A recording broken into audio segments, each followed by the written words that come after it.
quand Jésus-Christ a installé l'église, but naye ezala qui était pour biso bana na nzambe, cela veut dire que l'église ezate ba building. Moi personnellement, naza le cœur de l'église. L'église ezali groupe ya bandimi oyo nyonso tu basosoli Yesu azali nani bayambi lokola mokonzi parce que vérité cesse comme tel tout acte sexuel en dehors de l'acte permis par le mariage est péché pur et simple.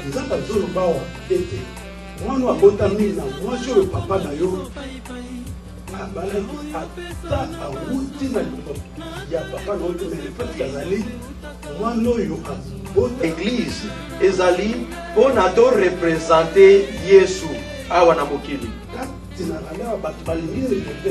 oyo bayebi Yesu te.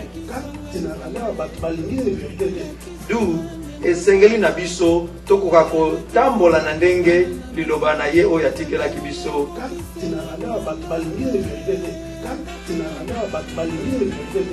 Parce que vérité parce que vérité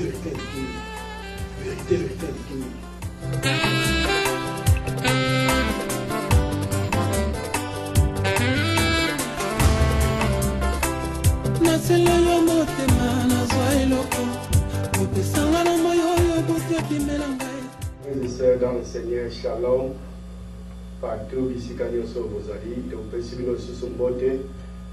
Nous avons une émission à Bisso, et donc on a invité la mission de Balé au Tobégi pour accompagner les sous du Botan Nzambe, pour la Mituna et Belé, au Tozanango, et donc on a bien pour la éclaircissement selon la parole de Dieu. Lokoni parole de Dieu zali koyeb sa biso na tina mituna ebele bele oto mituna ka biso na mitema na biso to kokende na ko pesa mbote na ba invité na biso shalom cher pasteur to ko pesa bango tangu pona ko pesa ko se présenter koyeb sa bini bazali kombo na bango po ete bandeko kozolanda boye babanani to ya bipe to kozanga te kotia ba numéro na bango ya phone pona bandeko nyonso baza na posa ya contact na bandi na loboko na ngai ya mbali pasteur okoki kokende kose présenter pour le peuple de Dieu à Yokai. Bien-aimé dans le Seigneur, je suis le pasteur Richard Pakou, marié, père de 5 enfants. Je suis pasteur dans l'église Solid Rock Ministry International. Nous bénissons le Seigneur pour les grandes choses qu'il est en train de faire parmi nous. Nous avons des responsabilités au niveau de la ville de Raleigh et dans la Caroline du Nord. Et je travaille avec mon bishop L. Fodé Farrar, pour encourager les églises en dehors des États-Unis. Et c'est là où nous voyons vraiment la main du Seigneur. Et nous bénissons le Seigneur pour notre opportunité. Nous remercions aussi Papa Diacre, Papi, pour l'initiative de nous avoir invités dans ce programme qui a toujours été non pas seulement une bénédiction pour le peuple de Dieu, mais surtout pour moi, une bénédiction personnelle. Merci beaucoup, Papa. Merci, Pasteur. Pasteur, à vous la parole. C'est le pasteur de José Kalula de l'église Chant de l'Éternel. Et actuellement, je suis ici aux États-Unis. Et si vous voulez souvent suivre mes enseignements, c'est dans le web, faithfulchurch.com. Merci. Tozo konta sikoyo na bozino ya émission na biso. Toko kele na ko utiliser balokota mibale ya français pe ya lingala pour bandeko mingi oyo bayoka lingala te bayoka pe na français oyo ba za difficulté na français balanda biso pe na nzela ya lingala na kontuna mutuna moko rôle penza la biso ba chrétien na société bibliquement parlant la biso za dini na société esika toza convivre. Pasteur Richard. Jésus nous a dit que vous êtes le sel de la terre, la lumière du monde. Cela veut dire que biso bana na Nzambe tozali mungwa ya mokili, tozali lumière na mokili. Mungwa ezali na impact na ce qui tozongi na originalité ya Bible. Mungwa musala nango ezalaki pona ko empêcher biloko epola. Nakanisi biso nyonso tu toliaka makayabu tango batisi mungwa likayabu tango mbisi ekufi, en principe naturellement mbisi fo epola, mais likayabu tango batisi mungwa eko empêcher likayabu epola. Cela veut dire que nous vivons dans le monde qui est plein du péché, le péché qui apporte la pourriture dans le monde. Et nous, biso bana na Nzambe, musala na biso ezali ko arrêter pourriture wana et ko gagner mboka. Soki molili ekoti moya ko sala ezali te, ne biso bana na Nzambe présence na biso ezali pona kotia mwinda comme ça mwinda pour la vie est continuer. Sans la lumière, il n'y a pas la vie. Ce qui te longoli soleil, même banzete kobotate, donc vie est katani. Et notre présence en tant qu'enfant de Dieu, c'est pour apporter la vie, communiquer la vie dans le monde qui est en train de pourrir dans le péché. Merci. Donc on peut s'appeler parole ici quand il y a pasteur Guy José Soki Aza Namakabu Souci à Kobaksa, les colonnes à pasteur Richard et qui sont pour que le peuple de Dieu a bénéficié de la message. Dans la base de Kabotoro Bezali, il y a mon tuya mingi. Lelo ni nezoleka ndabomo ya bakristo toza komona bakristo mingi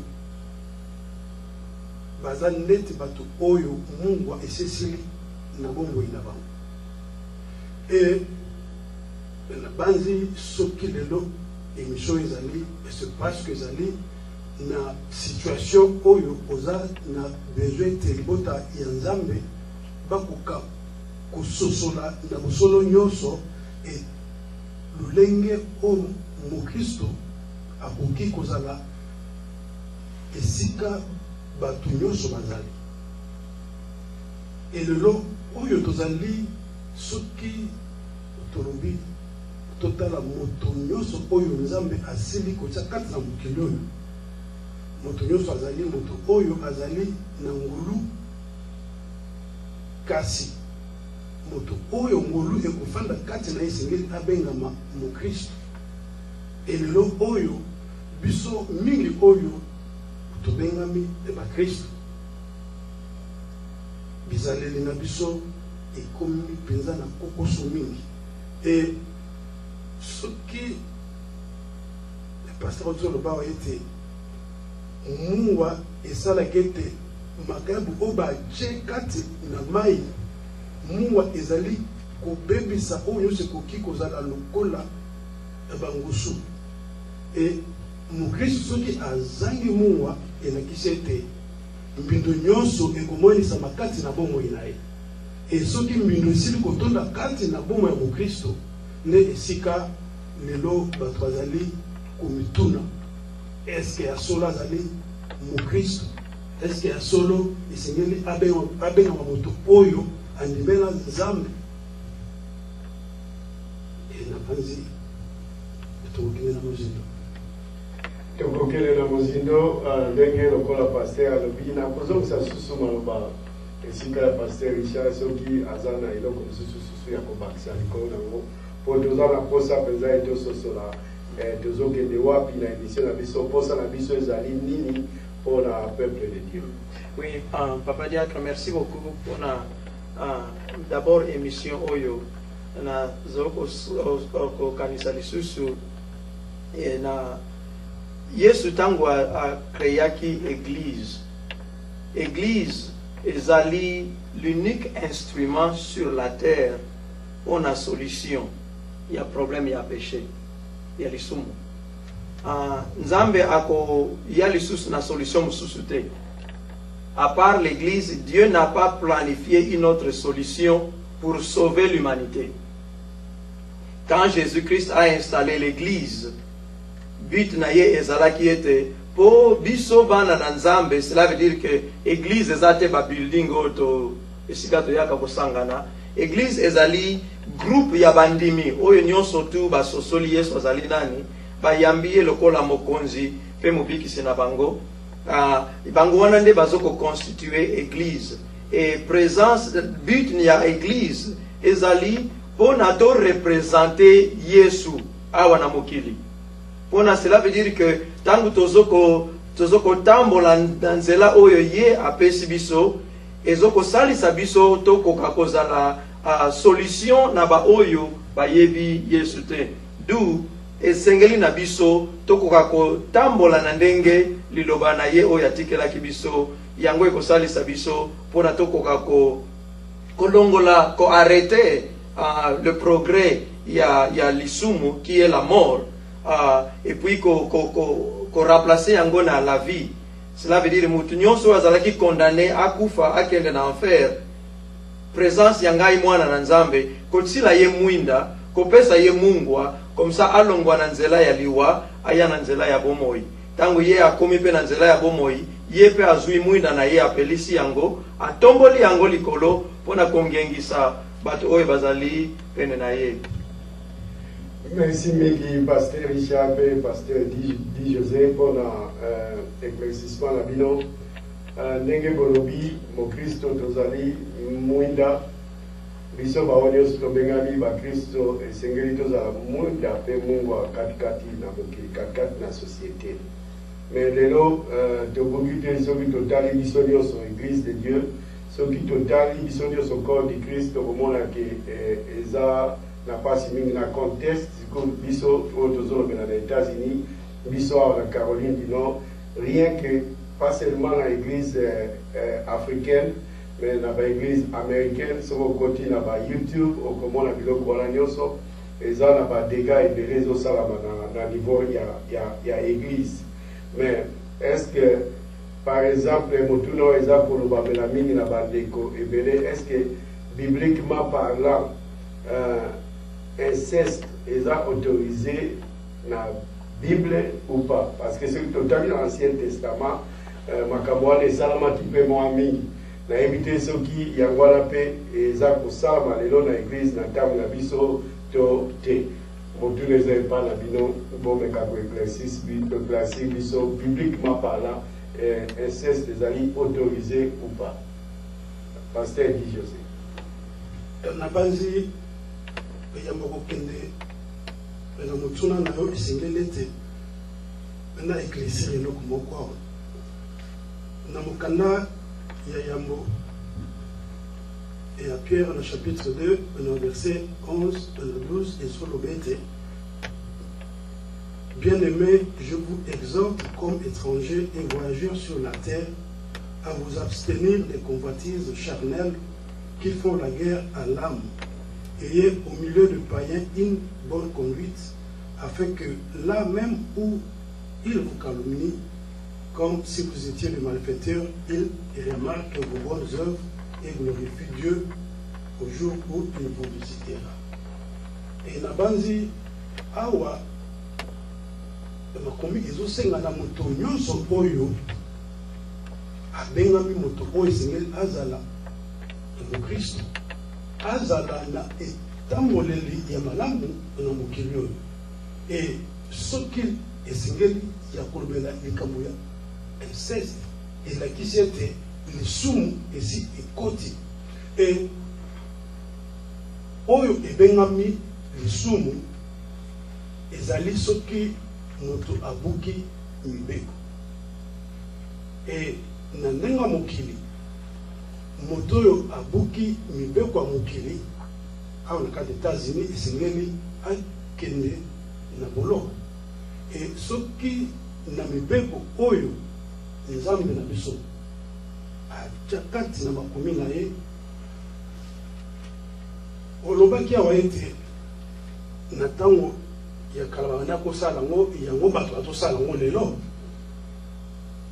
oza na torte, mais esengeli toyeba accomplissement ya makambo wana ezalaki na temps nini. Soki tozongi na ntango ya kalakala na Lévitique ezali na période oyo Moïse asengelaki akamba bana ya Israël na kobima na bango na Égypte. Mais na ntango Nzambe asalaka mokili asali Adam na Ève et Nzambe na ngonga wana asengaka na bango batondisa mokili. Na ntango nyonso wana ezalaka normal po ete mokili nyonso eutaka na Adam na Ève esengelaki bato babota bango na bango po ete mokili eya monene. Kasi Nzambe na ngonga ayaki komona ete mabe eyaki kati na mokili, makomi elobi ete anzelo bayaki bazwaki esengo na bana na moto e bakomaki kobota wana bango. Nde Nzambe ayaki kosilisa mokili ya ngonga wana.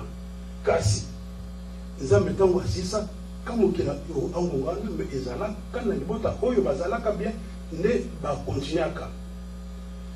Sikoyo Nzambe aye kosolola na Moïse, Nzambe alobi na ye boye makambo wana esengeli esila parce que tant ya kotondisa mokili esi ekokaka kala, mokili esi etondaka na bato mingi. Nde yango Nzambe ntango asololi alobi ete makambo wana ekoki kosalama lisusu te. E soki tozongi na mokanda ya Lévitique na chapitre 28 elobeli inceste na sens na ngo nyonso. Chapitre wana nyonso ezolobela kaka makambo ya inceste. Na kozondakisa moko na mboka na biso na Congo tozalaka na bizaleli ya koloba ete mwana oyo abotami na mosa papa na yo azali ndeko na yo te, me makomi ezoloba ke azali ndeko na yo okoki kobima na ye te. Me na bomoto mingi balobaka ete ezali na relation te, me Nzambe azoloba awa ete mwana abotami na mwasi oyo papa na yo abalaki ata awuti na libomo ya papa na yo te, me le fait kazali mwana oyo abotami na mwasi oyo papa na yo abali, donc akomi mwana okoki kobima na ye te. E Nzambe asuki kaka wana te, ake susu mosika alobi ete okoki komona ata bolumbu ya mwasi ndeko na yo te. E tokotanga Lévitique nyonso ezolobela makambo ya inceste na sens nango nyonso. E mingi lelo bato bazali na bizali ya koloba ete ezali makambo ya kala eke biso tozali kati na ngulu. Na yo kaka ngona bakristo mingi bazoloba bongo. Bakristo mingi bazoloba ke tozali kati na ngulu esengeli te totala ba makambo wana oyo Lévitique. Me Yesu tango ayaki alobaki ete na ye nde kokokisa kasi na ye kolongola te. Nde esika bakristo mingi bazali na mikakatano. Esika bakristo mingi baza na mikakatano. Mujuna wana tozotuna ngo mingi biso na émission na biso lokola bakristo eza mpona polémique te, ezali mpona kolamusa peuple de Dieu po Bible ezoloba ke mon peuple est péri par manque de connaissance. Ebele tozobungisama mpo badoctrine eza ebele, surtout biso na États-Unis awa eza na badoctrine ebele na yebi siso avanda lokwa na Kinshasa, eza na église na niveau ya njili oyo epa na bango bakotaka ntango ozokota na ndako ya Nzambe ozotika bilambano nyonso na porte wana. Ezali mpe na Congo lelo awa toza na baeglise ya ndenge wana ebele, toza na bapaster baza na biso ya ekozala malamu batalisa biso eloko nini makomi eza koloba. Na kataki yo te paster di Joseph nalingi nayoka moke mpe pa ya paster Richard bongo tokozonga susu epa na yo parce que toza mpe na baka wana ebele awa epa na biso meme na niveau il y a une communauté africaine, congolaise, et si quand ils arrivent même, homme de Dieu, dans le même Bisomoko, autre bien, Christo, Tobandimi, Tozape, Kosala, Dolege Boko. Pasteur Ogoki, Kopé Sabiso, éclaircissement selon la parole de Dieu, Pasteur dit José Abadaki Komabiso. Merci beaucoup, Pasteur Papa Diak, puis Pasteur, pour préparer Motunawana. Le problème est Zali à partir il y a Adam na Eve tango bakuya ki na masumu nyonso to oyo landaki na simawana et comment qui œuvre ya ennemi le diable ayaki kokota na programme ya ko baby sa programme ya nzambe makambo ebele oyo landaki à partir ya Adam na Eve tango babimisi bango na jardin d'Éden. L'homme, Adam na Eve, il a fallu se débrouiller dans na bango. Cela veut dire que dans notre corps, tozali na le corps, l'âme et puis esprit. Quand Adam et Ève ont bakweki na masumu, cela veut dire que relation na bango na nzambe et katanaki. L'esprit qui le liait avec Dieu n'était plus là. Alors Adam na Ève bakomaki na merci à diable. Cela veut dire que bakobazalaki obligé ba dépendre na ce qui malilié batala ndenge nini bakoka ko se protéger. Tango ba se randaki compte que bazali nu ba réfléchir na mutu na bango ndenge nini ya ko se couvrir. N'importe quelle solution que l'homme prend en dehors de Dieu n'est pas la volonté de Dieu. Et puis, que pendant que le peuple continuait à se multiplier, le peuple se multipliait par l'intuition, venait à l'issue, qui déjà installés dans leur propre nature. Donc, mais Dieu, dans son amour, Dieu avait toujours un plan pour na kozongi sabiso na nzela na ye. Lelo yo batu bakokako zwa babenga inceste exa normal. Et ça, toujours le travail du diable qui continue jusqu'aujourd'hui. N'oublions pas que même quand Jésus-Christ avait ses disciples, il y avait le diable qui s'infiltrait parmi un de ses apôtres.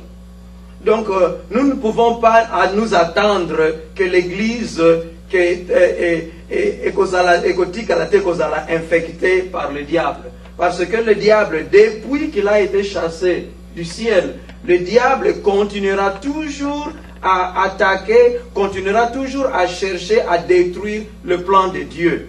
C'est ce que le diable veut. Mais le diable sait, et Dieu sait que le diable est incapable de détruire le plan de Dieu. L'enfer a été préparé pour le diable et le Satan et les anges qui lui ont suivi. Mais bato oyo balingi kolanda nzela ya Satan, bango be bakolanda bakokende na nzela wana. Mais l'inceste comme tel, tout acte sexuel en dehors de l'acte permis par le mariage est péché, pur et simple. Le problème maintenant, nous voulons changer les définitions. C'est là où le diable azokozwa bato azoko s'infiltrer dans la église parce que alingi même ko changer tango a changer définition muke et comme si ko yo piège na bandimi oyo ba mesanate ko kota na bozindo ya parole de Dieu, ils sont emportés parce que ça sonne comme la parole de Dieu, mais ce n'est pas la parole de Dieu. Na kanisi to yebi que tango Satan ayaki komeka Yesu, Satan pa ayaki na ba verset biblique. Mais Jésus-Christ ne s'est pas retiré, Jésus-Christ a utilisé qu'il est écrit. Donc l'inceste est une abomination devant Dieu, c'est un acte impur devant notre Dieu. Personne ne peut l'utiliser, chercher une échappatoire quelconque que cela est, parce que dans la Bible, dans le Nouveau Testament, dans l'Ancien Testament et dans le Nouveau Testament, la Bible condamne ça. N'oublions pas que il fut un moment où le peuple vivait sans loi. Et finalement, après, comme pasteur Dou José parlait, à un certain moment où Dieu, quand il voulait maintenant créer une nation, Dieu avait commencé son plan pour sauver l'humanité. Dieu a choisi une nation. Dieu devait leur donner une ligne d'action. Et c'est pourquoi dans le mont de Sinaï, Dieu a présenté les 10 commandements. C'est-à-dire que la loi est venue et la loi a été développée dans les livres de Lévitique jusque dans les livres de Nombre. Ce sont là où nous voyons la loi que le peuple devait vivre. Le pasteur a fait un bon travail en expliquant que aussi longtemps que vous êtes lié avec un parent, papa Moko ou bien maman Moko, d'une manière ou d'une autre, vous ne pouvez même pas voir la nudité de l'autre. C'est un péché, c'est une abomination. Et Dieu a puni les gens dans l'Ancien Testament. Et je ne vois pas comment c'est Dieu qui a puni les gens dans l'Ancien Testament. Et c'est ce Dieu-là qui va permettre cet acte-là dans le Nouveau Testament. C'est juste l'influence du diable qui essaye de créer, qui s'infiltrer dans l'Église. Et nous, le peuple de Dieu, merci beaucoup avec le programme pareil. Nous voulons réveiller la conscience du peuple de Dieu pour se réveiller, comprendre que l'Église est en danger et nous devons travailler avec Dieu en utilisant sa parole. Merci. Merci. Nous continuons toujours. L'Église est en danger. Nous avons toujours pour nous kosungana moko na moko biso nyonso elongo.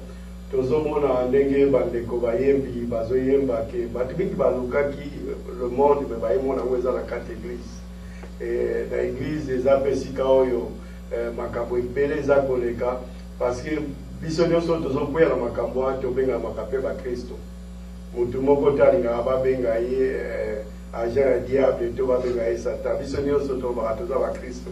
Tobandi na paster ti na ngai mondimi ya suka biso nyonso tolobaka ke toza bakristo. Yango moni sujet eza sujet tabou te, eza sujet moko makasi mingi esengeli toyoka na nzela na bahomme de Dieu eloko nini nzambe azolobela biso na yango parce que tobosani te na par exemple na ville na biso ya Rale esika tozali awa toza na baka wana ekomi koya ebele. Toza na baka ya adultère eza ebele. Eza na monde comme na l'église de Dieu ezali. Voilà tokoni yango te parce que okoyebisa biso tokomona système pédophile ezali awa na États-Unis baza kuta église na bango tozosala na bango baza na pasteur na bango donc bazovivre makambo nyonso biso tosalaka na église. Pasteur soki ozala barévélation mosusu akopesa biso na nzela ya motuna wana totiki maloba epai na yo pasteur oti oloba ete na kati États-Unis eza na makambo wana mpe mingi kino na bapédophilie. Oyebi soki lelo réveil eyaki mingi kati na Afrique ewutelaka mingi na kati États-Unis et influence ya réveil ya Amérique eza makasi na kati Afrique et ba erreur nyonso oyo bato oyo bayelaki biso ba réveil na Afrique eza makasi mingi awa. Nazwi temps ya kosala recherche mingi oyo inane yango oyo naza asi nazwi temps kosala recherche mingi sur l'église américaine. Au fait vent nyonso oyo eza kati lelo na réveil oyo ebengami réveil kati na Afrique ou bien dans le monde. Soki olekisi yango kati na makomi okomona ete 80% nyonso baza na libanda ya makomi. Mais basala zambe mingi baza considéré que ezali normal mais eza normal te. Et na ebandeli yango pasteur Richard alobaki ete église ezali ne biso bato oyo tondimeli Yesu Masiya ezali bâtiment oyo tokenda kokota na kati na yango te. Cela veut dire que lelo soki esengeli tolobela inceste kati na bakristo c'est que mabende ezali koya bato bazali kolinga kokomisa mabe ezala malamu o makomi elobi ete yo moto ozali kobenga mabe kezali malamu oza okende kati na kufa e moto nyonso oyo abengami pédophile. Pédophile ezali mokolo oyo abimaka na bana mike yango nde ebengami pédophile. Et inceste ezali moto oyo azali kobima na ndeko na ye to oyo nyonso bazali kati na libota.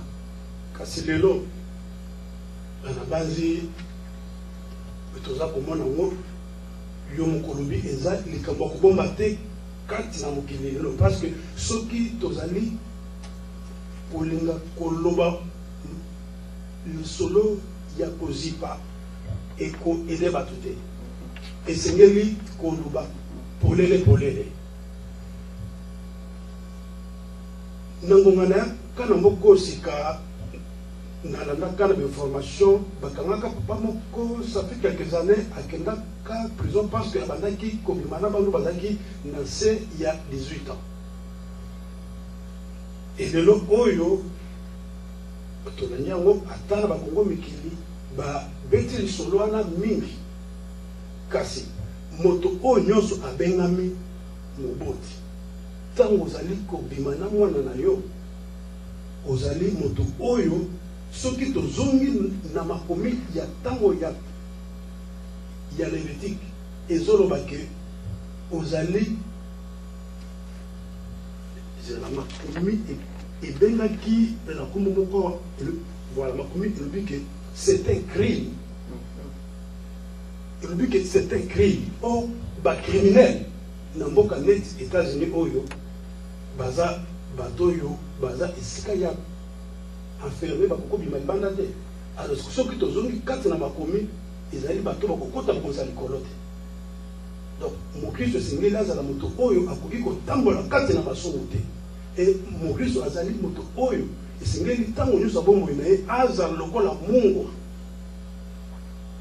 Mokristo azali moto oyo esengeli atambola kati na kotosa makomi. Soki lelo tozali ya solo kati na ngolu. Ngolu savait justement kolobete Yesu amibozelaki pona biso. Mais ça n'a rien à voir oya kolongola mitindo ezali kati na makomi. Mitindo ekotikala mitindo na makomi tozali na loi, tozali na ordonnance. Et moto nyonso akotosa yango te oza na libanda ya makomi ezor na yo ezali kufa. Merci Miki Pasteur Di José. Yango na tina ya ba émission tozosala tozobiza pona polémique te, mais tina émission tozosala yango parce que tozomona na ba église na biso les ozala lokola ba pasteur baza koteya oyo nini bandimi baza na posa ya koyoka. Ba pasteur baza na liberté spirituelle te pona basala mosala na bango o babenga binango, parce que ndenge Pasteur Di José oti koloba bakawana tokomi nango ebele situé pa na biso na communauté africaine awa eza na mboka d'abord ya mibeko o basalelaka mpenza mibeko awa ekozala likambo ya kokamwa ya pasi komona ndenge nini moto ayebi mibeko ndenge wana make kosala makambo ya ndenge wana ayebi makambo nini Bible ezosenga biso, ayebi mpe mibeko ya États-Unis makambo nini eza kosenga biso, et puis akende kosala biloko ya ndenge wana. Yango na tozwaki makanisi ya kosala mpe émission mpona tokabola elongo na bandeko totalisa mpe bandeko mosusu batala cause wana totaki kozwaka mpe mosusu oyo tokokosite te na église oyo baame tosalaki émission ya liboso toyambaki pasteur moko lisusu alaka le totunaki mpe mutuna wana na tondi bino botondi mingi mpona disponibilité na bino mpona kozala esika mpo tobengisaki ba homme de Dieu 5 mais oza misato borepondaki ebele baza na émission na biso ya vérité sur vérité tokoloba na chaire ezalaka na mituna te me nzoka nde awa ezali eloko toprépare te biso tozotuna bino mituna mingimingi na chaire kolobaka oyo kozala ngo mposa me na émission na biso ya vérité polele tolobaka mpenza totuna pasteur Richard yebisa biso sikoyo na ka oyo tozwi neti awa na rale oyo papa biso bimana abandi kobimana mwana na ye banda azalaki bomwana mpe ebele bamekaki kocouvrir yango me nzoka nde nzambe abimisaka mpe makambo polele ata soko couvrir moya couvrir eza te remede nini ekoki kozala na ka ya ndenge wana parce que ezali na mwana oyo tokoloba aza innocente oyo tokoloba aza induit en erreur na papa oyo aza conscient ya makambo azosala ayebi makambo azosala po aza na ba eta na ye nyonso tokoloba nini epuis remede nini ezali mpona kosunga mwana wana par exemple. Merci. Je crois que eza kamoko ngai na zwi yango kaka lelo na pokwa na yoki yango donc tisiko naza nanu elekeli nga mutu na yoki yango kaka lelo pasteur moko abengaki nga atuninga na bino na eza na courant nango te ezosalanga nanu pasi mpona mwana ki aza innocente mais kasi ntango nazokokanisa na oyo ezokosalama kati na biso to nazokotanga verset moko na Matthieu chapitre 24 verset 15 qui dit: c'est pourquoi lorsque vous verrez l'abomination de la désolation dont a parlé le prophète Daniel établi en lieu saint. Cela veut dire que l'abomination ayait qu'à s'installer dans le lieu saint. C'est ce que nous vivons maintenant. Jésus-Christ nous a rappelé: vous êtes la lumière du monde. Mais aussi longtemps que biso bana na nzambe tozwi ba minda na biso nyonso totina se ya maputa, nous avions permis à le ténèbre d'entrer. Quand le ténèbre est entré, le diable, quand tu lui donnes une seconde, le diable va utiliser cette seconde-là pour faire un dégât. Comme ça, même après, mais pour corriger les gawana. Et le problème, c'est nous, les enfants de Dieu. Au lieu de brandir la lumière, nous avions caché notre lumière. Au lieu de saisonner la terre, nous nous sommes laissés influencer par le monde pour que Kimungu wanabiso esili, tozasu na valeur te. Mais le Seigneur est encore assis sur son trône.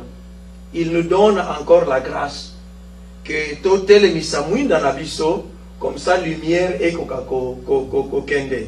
Problème ezali na biso était non pas seulement puisque tango ekomi awa tuzomona tango babengi l'abomination nesimande tozolamuka. Et pourtant l'abomination yaki nango peut-être lokola soko ke na zamba ozui mwana ya lion.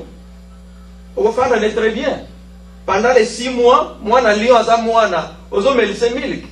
Mais un jour mwana lion milk wana kokokasute. Ba Thomson ozosula ye kokokasute. Jour ezali lion akoluka atondi salibumona ye. C'est ce que nous sommes en train de vivre le résultat de notre défaillance en tant qu'enfants de Dieu. Total anano tolongola ba titre na biso no surtout pasteur bishop. To benga biso no subana na nzambe. Du fait que naza mwana na nzambe, soki na telemisi mwinda na nzambe te, d'une manière ou une autre, nazo kopesa opportunité na diable aya na mwina molili na ye. Et tant que molili wana eye, lobi molili wana pe eko affectenga kwa ke naza mwana na nzambe. Na pesa exemple. Soki na boyi ko évangéliser na quartier. Bon, ngamu sala na kaka kokende na église. Siko ba garçon ya quartier, jour eza ba ko ya uyiba na ndako nanga. Tango ba yibi na ndako nanga, batiki dégâts et ko swanga iko sala nga pasi. Et pourtant, j'étais capable de partager la parole de Dieu, même la quartier nanga, même que ces gens-là, bakoya l'église nangate, mais du moins, ils ont été exposés à la parole de Dieu. Notre travail, nous ne faisons plus l'évangélisation, nous prions presque pas, nous ne lisons même pas la parole de Dieu, Et à cause de cela, nous avions créé une médiocrité dans l'Église au point où l'Église a perdu sa valeur. Mais l'Église de Christ n'a pas perdu sa valeur. Parce que la ligne a différence. Ce n'est pas que du fait que Batu Basambelaka, Bazana Bagoy Babengi pasteur, Bazo pour utiliser Bible, qui est au Bengi Ango Église. Non. L'Église, Jésus-Christ a dit, je bâtirai mon Église. Cela veut dire que l'Église est le groupe de tous les croyants. Dans nos assemblées, il y a que ceux-là qui ont cru réellement au Christ. Ce sont ceux-là seulement qui font partie de l'Église de Christ. Mais alors, du fait que Tomesana Kobengango, Église telle, nous croyons que l'Église représente Dieu. Plusieurs églises, comme vous venez de parler, là-bas au Congo, ici aux États-Unis, il y a les églises de Satan. Alors, nous surtout en égalité, parce que l'église, c'est Christ qui bâtit. Donc, je ne vois pas Christ en train de bâtir l'église où on va permettre papa va courir nabana nabango. Non. Le problème est que l'église, nous vivons ce verset-là, l'abomination a atteint un niveau au point où aux États-Unis, homosexuel va comme la liberté totale, va comme une influence collègue. Homosexuel va comme une bishop. Alors, nous sommes des abominations qui a pris place dans le lieu où l'abomination, le péché ne devait même pas être là. Ande siko ezali na biso na ba africain tokoka kolamuka. Biso ba serviteur de Dieu tokoka kolamuka to lela ipa na nzambe ete mbeba oyo ebima. Il est encore possible. Nous avons encore la grâce de chasser l'abomination loin de nous et établir l'église que Jésus-Christ veut bâtir ici parmi nous. Merci Mengi Bandeko. Tant on a Bengzaki, pasteur, dans une réaction Mengi à pasteur Richard, pasteur Guy José, pasteur Nzao, frère Aïmsek Bisso, que si j'ai odié Zama Kassi Mengi, surtout pasteur Guy José, qui est dans limite de aussi, c'est un gros. Pour monique na émission mon compte aussi ça ma cambote na kanisi na ba réaction na bino na makambo ebele okokomela biso pe lokola na ba numéro de téléphone to kotia ba pasteur ya contact na bango pour contacter bango photo kobisa isusu na émission na biso na tikali na ta mingi pesate mais na kokende susu esika ya pasteur Guy José parce que tozo sala mingi pona peuple de Dieu peza ya biso ya galé lelo galé réputation nango eza mabe mingi réputation ya galé tango biso to yaki galé ya kesika kitoko galé ya kesika o bilo ba oto kutaki awa eza yi mutu nyonso so akomi na state moko ba bale kende kuna esika walo okuta ba kongole baza mingi baza akaboyi mais lelo to moni makambu ekomi ebele ya mabe ogerale eza ville oyo bato basambelaka ya bakongolais baza ebele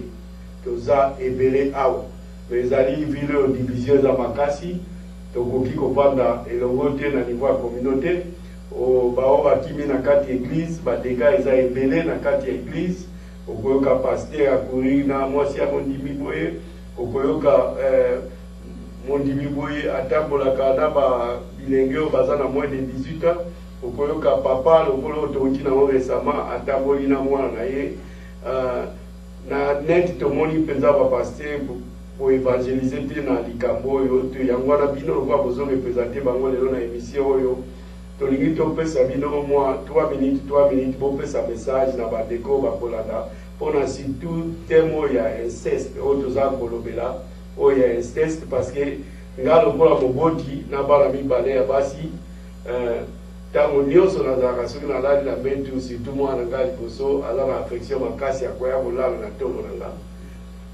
ata mokolo moko te makanisi eyela nga na mutu ata mokolo moko te sata atia nga makanisi wana na mutu na ngai bokomona biloko ya boye ba homme de Dieu soki bokotelema mpona koloba te wana toyebi te soki biso mutu fo tobetelaka bino na machine makambo nini bokoloba po bolobaka to ndenge nini. Pasteur Di José oyebi likambo moko ya bien ke esengeli bolo soki tozongi na makomi surtout moto neti nani Paul azoloba ete esengeli soki biso o tozali kozalaka liboso o tokolobela bino bozwa ntango ya kozonga na ndako bofungoli bible boverifie eske enseignement oyo tozopesa ezali conforme na makomi to te. Soki ezali conforme na makomi te esengeli ose rapproche oyebi mpenza olobi ke non awa nga na moni ezali bo olobi nini e masolo koleka oyebi oti oloba awa ke tozali korepresente bapasteur baete te nalingi na rectifie yango otindaki invitation na bapasteur nyonso arale et to se retrouver awa parce que on a vu que c'était important toya. Alors o abengami musala nzambe azali na souci ya bato yo singeli mema bango ko enseigner bango po bakota na conseil ekolo parce que mission oto koki kosala kati na mokili yao ezali ya kosala ete moto azali koyoka liloba ya nzambe azala après ya enlèvement po akota na conseil ekolo et ceux qui tozali capable ya kosala mission wana te esengeli tolongola batitre o moto ezobenga biso ezala titre songolo esengeli kolongola yango soki lelo bengami mosali ya nzambe oza capable ya kokota ata moto moko na lola ekozala etosali mosala malamu mais soki oza kotelema liboso ya bato mpo anake bato wana bazwa kufa esengeli kofanda na se et tozali ngai personnellement naza le bienvenu te na l'église na kati na ala parce que vérité eleki mingi et eloko eza kati na ala bato balingi na vérité te et j'étais surpris nayoka définition ya église esika et pasteur Richard aza parmi baka pasteur nayoka bazopesa définition wana mingi bakoka kopesa définition wana te parce que bazobanga ke mondimi oloba iye azali corps à Christ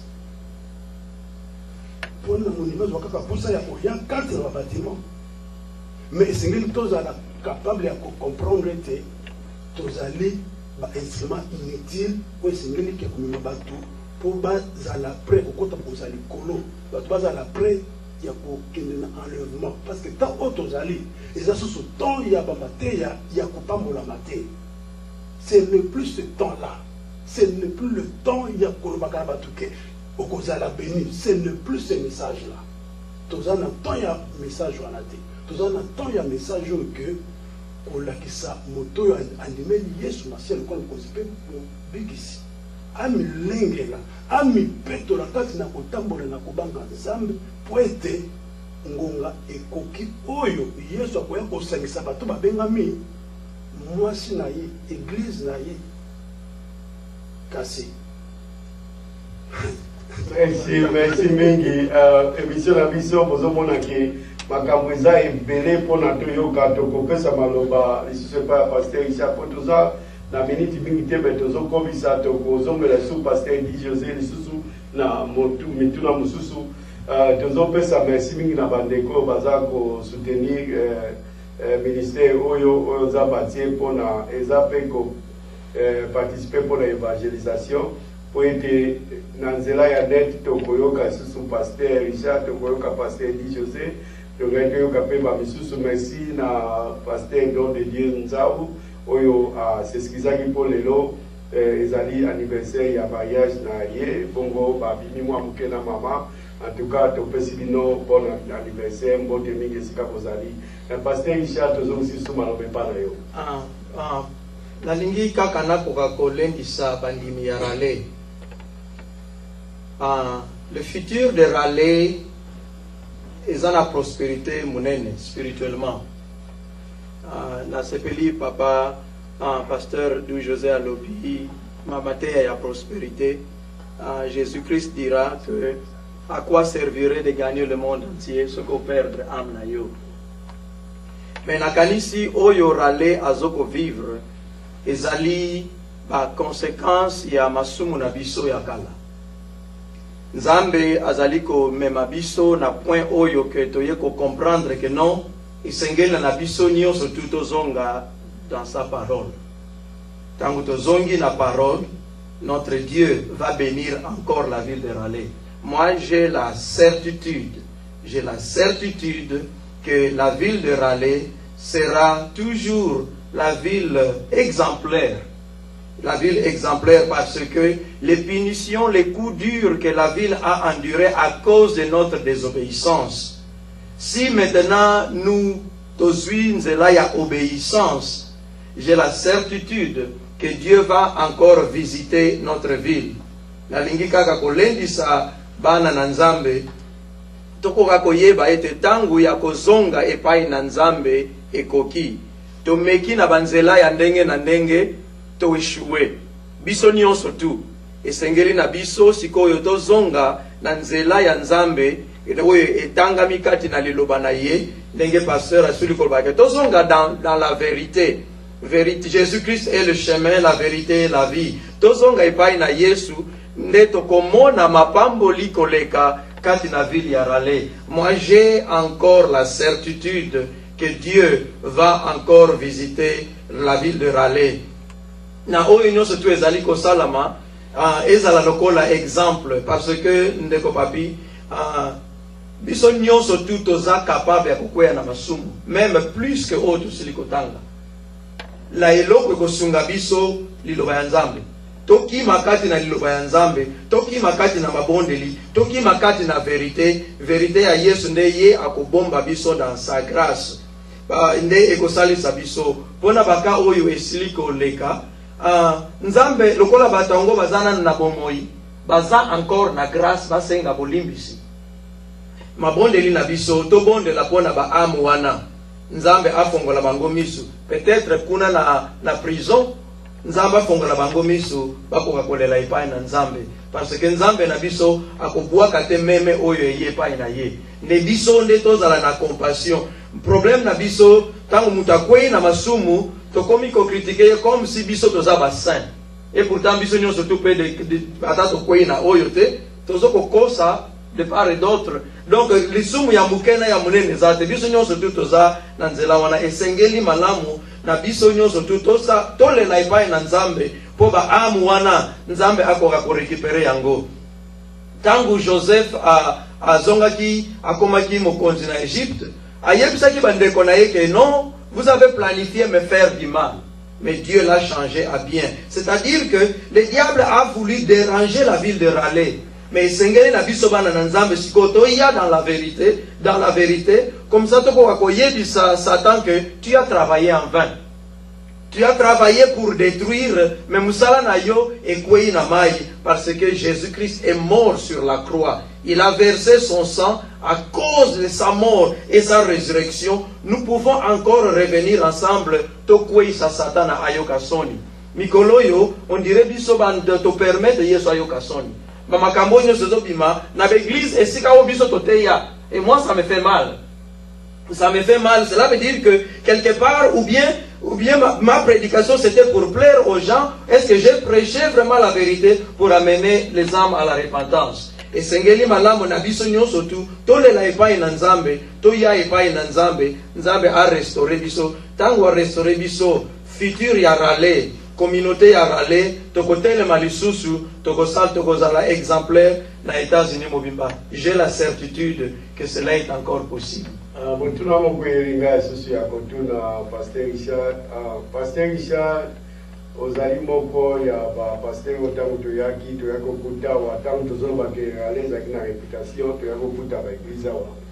Mais lelo tozana église moko esika yo ozalaki pe ezala bandeko ebele bazokobondela lisusu te mpona dega oyo esalamaki na niveau ya église ebele batiki kondima na bango bake ni à gauche ni à droite toyebi église eza na lelo baza na niveau ya cour mais qu'est-ce que pasteur Richard asali démarche ni pasteur Richard peut faire na niveau ya église mpona préserver œuvre wana? Bon, Oyeza ka presque trop proche de mon corps, de mon cœur. Ils allaient vraiment passer. Nous, na makanisi, na mayele, na oyenzambe atiaki na motema, to mekaki kosunga. To mekaki kosunga na ba domaine nyonso tu pona kotalisa lumière, kozongi sabatu dans la parole de Dieu. Babengisa kinga pendant 4 semaines. Comité paroissial bapesa kinga parole na kolendisa lingombe église pour na kozongisa bango dans la parole de Dieu. Nous avions fait ce que nous avions fait. Nous ne devons pas oublier que le diable aussi continuera à faire ce qu'il veut faire. C'est ce qui veut oyo bakolanda diable, bakozala diable a ses adeptes. Tuana oyo bazingi na bazala na molili, bako continuer toujours makambo ya molili. Bato balingi lumière, bako continuer na lumière. Une chose qui est vraie. Dieu qui m'a appelé à installer cette église, il est un Dieu vivant. Je n'ai jamais pensé nulle part que l'église yango eko kufa e bungi, eko kufate. Parce que ce que Dieu a commencé, Dieu va l'achever. Ce que Dieu est en train de faire maintenant, Dieu est en train de purifier cette église. J'ai la certitude que Dieu va relever cette église encore. J'ai la certitude. Et c'est là ma prière. Ma prière est qu'un jour, Dieu va relever cette église encore pour que sa gloire ne soit pas, sa gloire ne soit pas disparue. C'est-à-dire que la gloire de Dieu va régner encore dans cette église.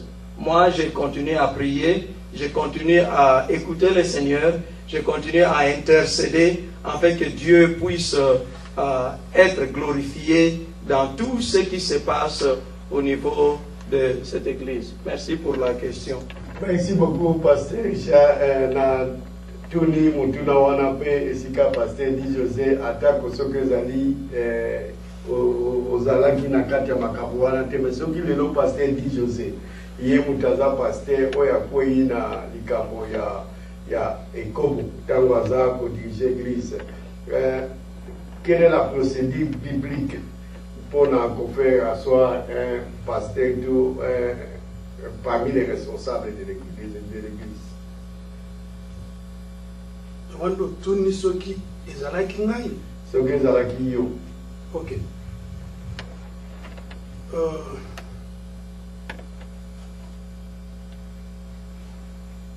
Il est vrai que personnellement ekozala très insensé que la faiblesse n'a yaki moto na komati na niveau wana.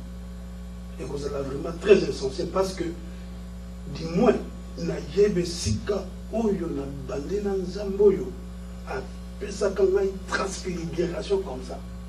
Donc ekozala pesant très insensé. Mais s'il faut na répondre yo dans l'histoire oyo et Salonika tunarala à propos de ça, avant que tu n'as pas ta carte dans la commune na moto ya zali na sens na ye nyonso ki moto. Logiquement, lorsque tu me conduis, tu te retires aux 8 ans ya koluka face aux âmes. Oui, et ça la pasteur moko américain dans la talakaye de web a se retrouvé dans cette situation là. Mais il n'avait pas le courage où se présenter devant l'assemblée. Mais c'était moi, c'est naïe, né à Sengaki, bassa l'émission devant l'assemblée. Et Et ce pasteur américain blanc, il a eu le courage de Kolobete. Aza ko condamné diable, mais c'est lui-même de sa volonté qu'il est allé faire l'adultère. Donc, ce qui nous a commis à un niveau, il y a qu'à reconnaître qu'il est dans la faute. Il y a qu'à s'humilier devant Nzambe. Il y a qu'à zonga liboso ya nasina makolo ya Nzambe. Il y a qu'à rechercher réellement grâce au Nzambe après ça pour comment vous salinaye. À ce moment-là, Nzambe wana kaka a touché l'assemblée nyonso ba kobondela pona yo et kaka Nzambe wana a restaurer spiritualité na yo. Mais le grand problème na situation n'a parce que j'ai suivi ça. Mais je ne sais pas le fond. Est-ce que réellement c'était ça? Mais Azaka Kakosal analyse, il y a Oyongana Monaki sur le net. Simuler devant l'Assemblée, cela montre qu'on a compris que que lorsque les soumezali ont simulé, il y a Koloka Moanzambe. Mais lorsqu'on n'est pas en mesure de simuler, c'est qu'on est bien embêté. Parce que la parole de Dieu est claire. Merci, merci. Tozokende na moi suka ya émission na biso, mais na kopesa maloba 3 minutes esika pasteur Richard pe akende na ko pesa mona ye ya suka akoloba pa pesi mona ye ya suka mbala moko ya suka tempo to kozonga na émission mususu parce que to sollicité et puis si manango na kozonga sa maloba esika ya pasteur Di José akopesa pe modèle ya modèle de la fin pona nakende ko compris maloba esika la pasteur Richard. Non pas seulement que au Koué la lisum. La Bible, du moins dans la déontologie pastorale, on dit que même ce genre de péché ne doit même pas être entendu parmi vous. Cela veut dire que de temps à autre, même non pas seulement le péché en soi, mais l'apparence du péché. C'est-à-dire, on appelle cet exemple. Ceux qui n'ont pas pasteur, n'ont pas sa voiture, n'a moni n'a la demi-tour. Parking ezali na ABC Store. ABC Store ezali magasin sika bateka kawa alcool. Pasteur okoki kokota na parking wana te po bima. Parce que juste le fait que tu sors, même ato kenaki note ko somba masanga kuna, et que quelqu'un te voit, opesi occasion na mutu amema masumu. Vous comprenez? Donc, le pasteur, tous les serviteurs de Dieu, non pas seulement nous fuyons le péché, nous fuyons même l'apparence du mal. Cela veut dire que je ne peux pas...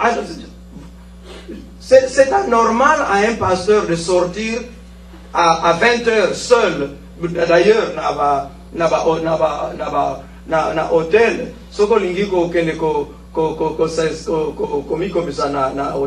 d'une manière ou d'une autre tozalaka imprudent toza emporté par problème mais non, il y a des choses impures qui se passent dans hôtel où nous partons. C'est-à-dire que ceux qui n'ont pas na conférence et qui n'ont pas logé dans l'hôtel, je fournirai un effort que j'amène mon épouse, parce que tu es là seul.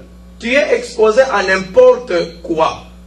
D'où, à cause de la protection et l'appel que Dieu nous a mis, nous devons fournir un effort. Nous devons aller au-delà pour protéger ce témoignage-là, pour ne pas donner à l'ennemi ne fût-ce que l'opportunité de déranger l'atmosphère.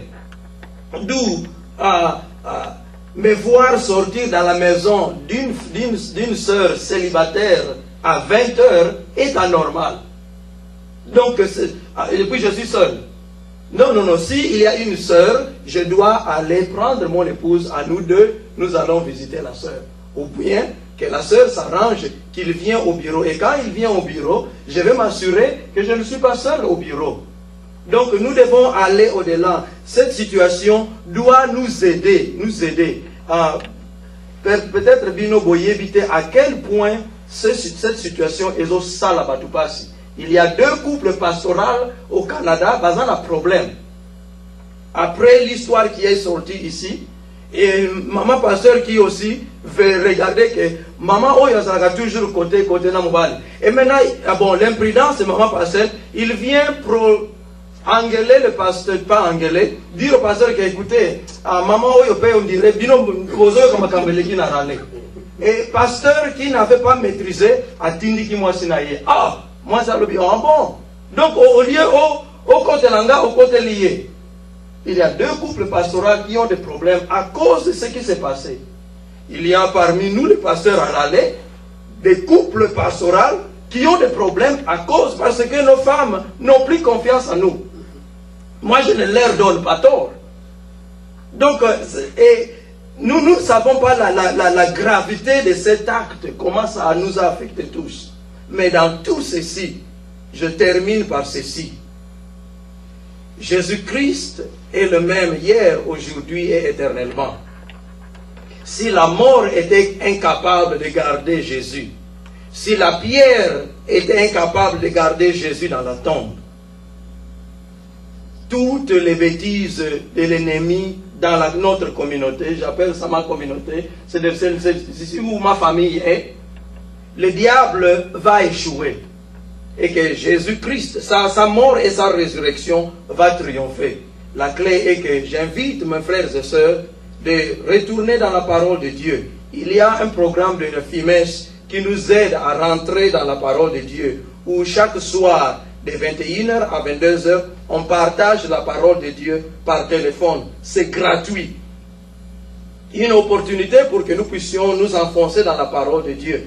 Il y a des prières que les plateformes de pasteurs, nous nous sommes retrouvés dans les plateformes de pasteurs.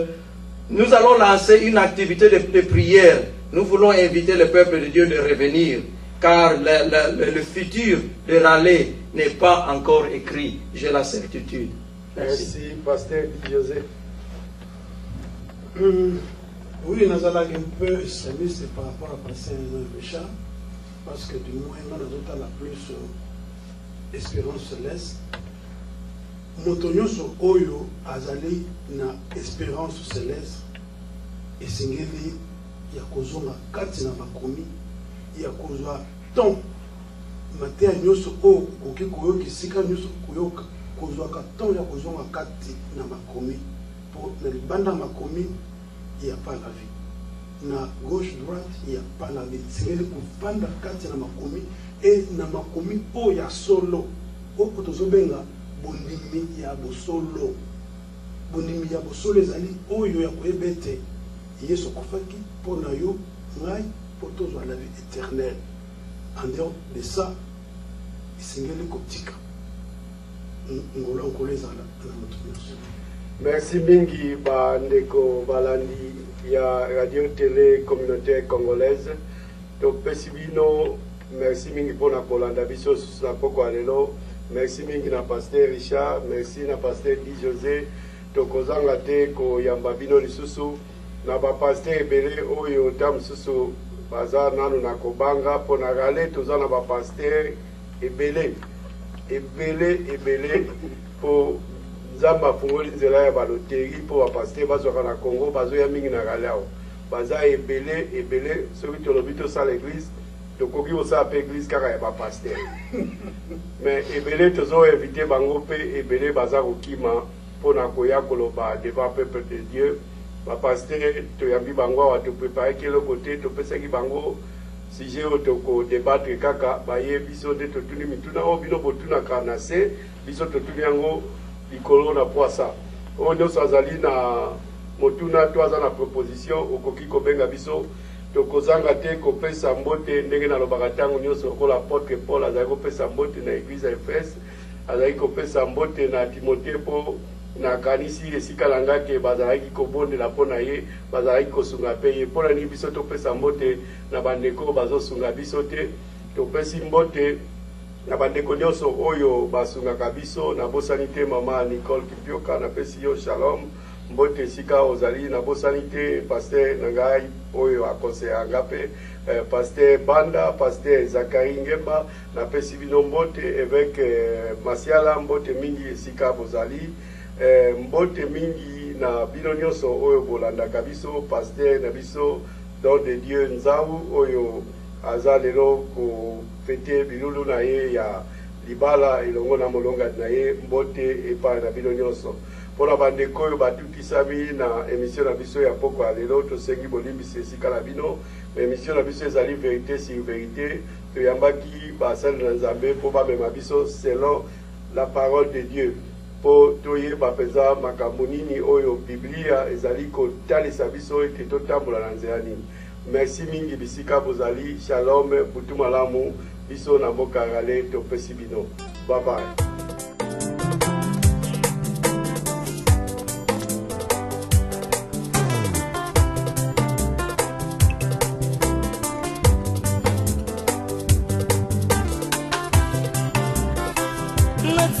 Mutima na zoelako opesanga na moyo yo butu epimela ngai obongisela nga oyo mokili ebebisa ye ozongisela nga ya motu ya bungisa ye yaya ngai